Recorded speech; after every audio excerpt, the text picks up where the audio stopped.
Guys I am Shank and welcome to Shank study circle. तो आज हम फिर से प्रेजेंट हैं क्लास 9 की एक और वीडियो को लेकर, जिसमें कि आज हम केसीसी नाका चैप्टर नंबर 8 यानी रेखाएं एवं कोण जो आपका चैप्टर है उसका हम इंट्रोडक्शन वीडियो हम लाए हैं। ठीक है, तो इसके पिछले मैंने एक्सरसाइज 1 से लेकर 7 तक का वीडियो आप बना चुके हैं। तो यदि आपको देखना है तो आप जाकर हमारे चैनल के प्लेलिस्ट में उसे देख सकते हैं, या फिर हमें आप दिए गए व्हाट्सएप नंबर पर मैसेज करें अगर आपको किसी भी चैप्टर के लिंक की ज़रूरत हो।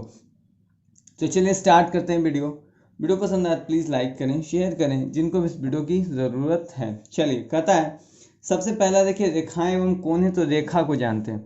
कहता है दो बिंदुओं को सीधे मिलाने वाले पथ को रेखा कहते हैं। ठीक है, दो बिंदु हम क्या करते हैं, ले लेते हैं, इसको मिलाने वाले पथ को हम क्या कहते हैं, रेखा कहते हैं। ठीक है, कहता है जहाँ से बिंदुएं अनंत रूप से दोनों तरफ बढ़ाए जा सकते हैं, यानी इसको हम इधर से ही बढ़ा सकते हैं। तीर का निशान लगा दे तो हम क्या है, इसको इधर साइड भी बढ़ा सकते हैं, इसको इधर साइड भी हम बढ़ा सकते हैं। चलिए, मान लीजिए कि इस रेखा का नाम हमने ए बी लिया है। क्या लिया है, ए बी लिया है। इसकी लंबाई क्या है, एल है।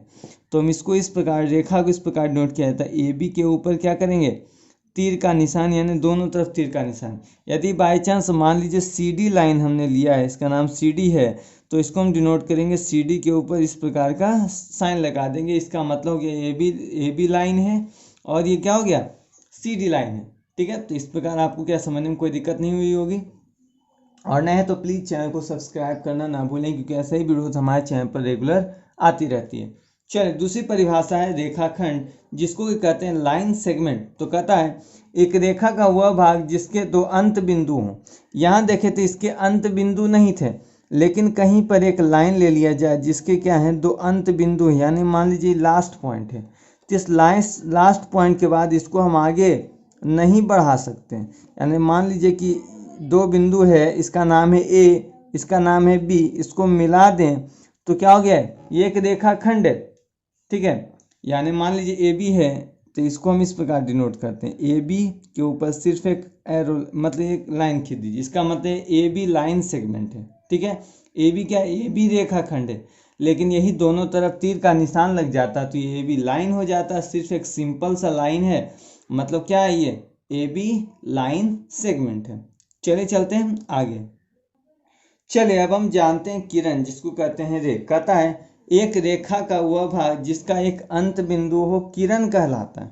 यानी एक लाइन ले लेते हैं जिसका एक भाग क्या है, बंद है, यानी अंत है, लेकिन एक भाग को हम अनंत रूप से आगे क्या कर सकते हैं, बढ़ा सकते हैं।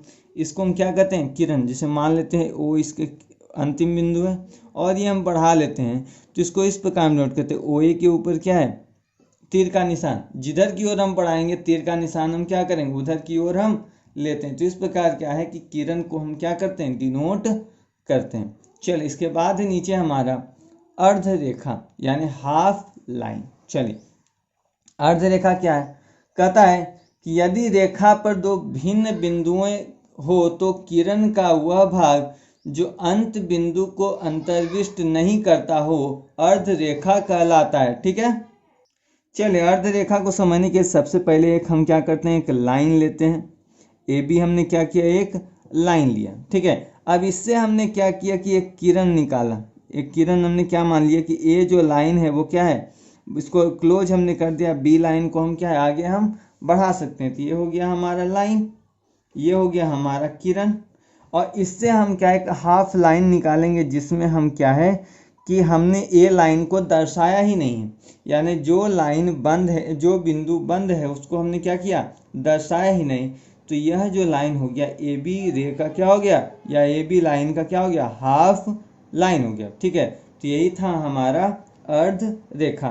तो चलिए आगे चलते हैं, संरेख बिंदुओं के बारे में जानते हैं। चलिए, तो अब हम बात करेंगे संरेख बिंदुओं के बारे में। तो देखिए, इसकी परिभाषा ही साफ साफ शब्दों में लिखी हुई है कि तीन या अधिक बिंदुएं संरेख कहलाती है। ठीक है, यदि वे एक ही रेखा पर स्थित, यानी कम से कम कितनी बिंदु, तीन, या उससे आगे भी हो सकता है, यानी तीन बिंदु ले लेते हैं एक सीधी रेखा पर। चलिए, तीन हो गई एक लाइन पर। ठीक है, एक लाइन हमने क्या किया, ले लिया। ठीक है, अब चलिए क्या है, मान लेते हैं ए बी लाइन है, जिस पर क्या है सी डी और ई बिंदु क्या है, ये संरेख है, यानी होना चाहिए एक ही लाइन पर। आप लाइन तिरछा भी ले सकते हैं, लेकिन कम से कम कितनी बिंदु होना चाहिए, 3 बिंदु। तो इसी को हम क्या कहते हैं, संरेख। नाम से ही पता चलता है संरेख यानी एक ही रेखा पर स्थित। ठीक है, तो नाम से पता चला है कि संरेख है। तो संरेख क्या है कि हम इस प्रकार क्या है, संरेख को दर्शाते हैं। चलिए, इसके नीचे जस्ट है लिखा हुआ कोण यानी एंगल। कहता है दो किरणों से बने वह आकृति जिसका एक ही अंतिम बिंदु हो या अंत बिंदु हो कोण कहलाती।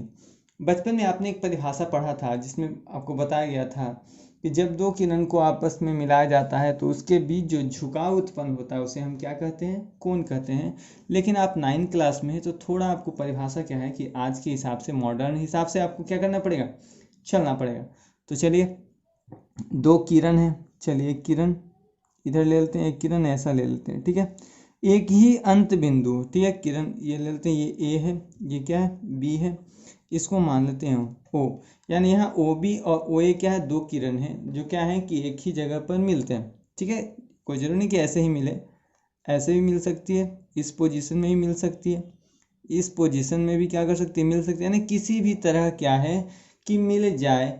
और क्या है तो अंत बिंदु, तो इसी को हम लोग कोण की, इसका कुछ क्या होता है, माप होता है। क्या होता है, कुछ माप होता है। यहाँ पर लिखा नहीं है बट आपको याद रखना कि इसका क्या होता है कि इस झुकाव में जब उत्पन्न होता है या इसके बीच जब ये जुड़ता है तो इसके बीच क्या है, कुछ मान बनते हैं, यानी कुछ कोण बनता है, जिसे हम लोग क्या कहते हैं, कोण या एंगल कहते हैं। तो ये आपको याद रखना है क्या कि दो किरणों से बने वह आकृति जिसका एक ही अंत बिंदु हो क्या कहलाता है, कोण कहलाता है। या आप कह सकते हैं कि दो किरणों को मिलाने से क्या है, बीच उसके बीच उत्पन्न झुकाव को हम क्या कहते हैं, कोण कहते हैं। चलिए देखते हैं अगला परिभाषा। चलिए नेक्स्ट है हमारा कोण की माप यानी मेजरमेंट ऑफ एंगल। क्या है भाई, अब हमने कोण को जान लिया, कोण को जान लिया, उनके बारे में हमने क्या है कि जो भी हमको जानना था उसके बारे में हम डिटेल से हम क्या कर चुके हैं, अध्याय में पढ़ चुके हैं, यानी क्या है कि अभी हमने आपको पढ़ा चुका है। चलिए इसकी माप के बारे में थोड़ा ध्यान देते हैं। कहता है कि प्रत्येक कोण का एक माप होता है। सीधा सी सिंपल भाषा में कहा गया है क्या कि प्रत्येक कोण का एक माप होता है। हमने अभी बताया कि कोण की माप होती है। एक मानक कोण के माप को जिसे अंश या डिग्री कहते हैं, एक मानक कोण का जो भी माप होता है उसे हम क्या कहते हैं, अंश या डिग्री कहते हैं।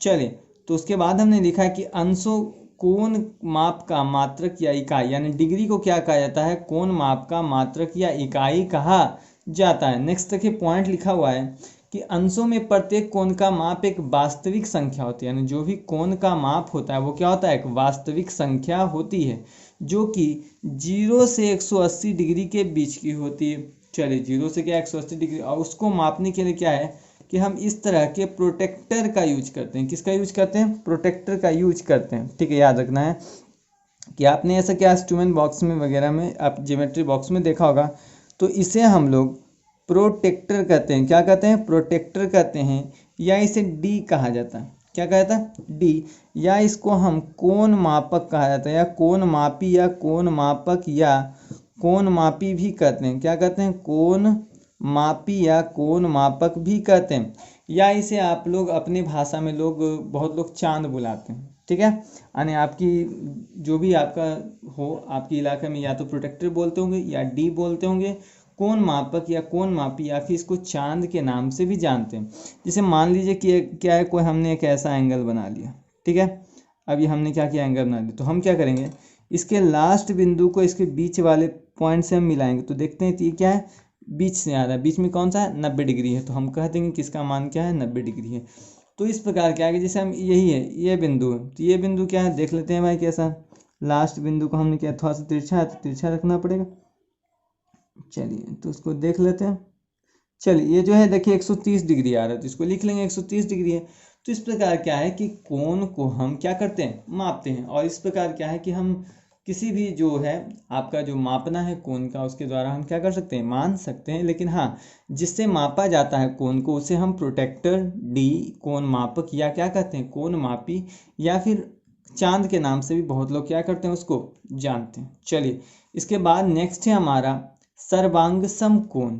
ठीक है, कोण के बारे में हमने क्या किया, जान लिया, लेकिन चलिए हम सर्वांग समकोण के बारे में जानते हैं। ठीक है, सर्वांग समकोण क्या, देखिए कुछ है नहीं, कुछ ज़्यादा, देखिए सीधा है कि बराबर माप वाले दो कोण सर्वांग सम होते हैं। ठीक है, बराबर मान लेते हैं, क्या है, दो कोण माप लेते हैं। ठीक है, मान लीजिए हमने इस प्रकार का क्या है, दो कोण लिया। ठीक है, यदि इसका मान भी हुआ 120 डिग्री हो, इसका मान भी क्या हो, 120 डिग्री हो, और इसका मान ये रहे OCD। ठीक है, यानी क्या है, यहाँ पर जो एंगल का नाम वो है एंगल AOB, और यहाँ इसका नाम है एंगल COD। ठीक है, तो एंगल AOB एंगल COD क्या है, दोनों बराबर हैं, क्योंकि क्या है, दोनों के एंगल का मान क्या है, दोनों सर्वांगसम होंगे, और सर्वांगसम को इसके द्वारा क्या किया जाता है, सूचित किया जाता है। तो क्या है कि बराबर माप वाले दो कोण क्या होते हैं, हमेशा सर्वांगसम होते हैं।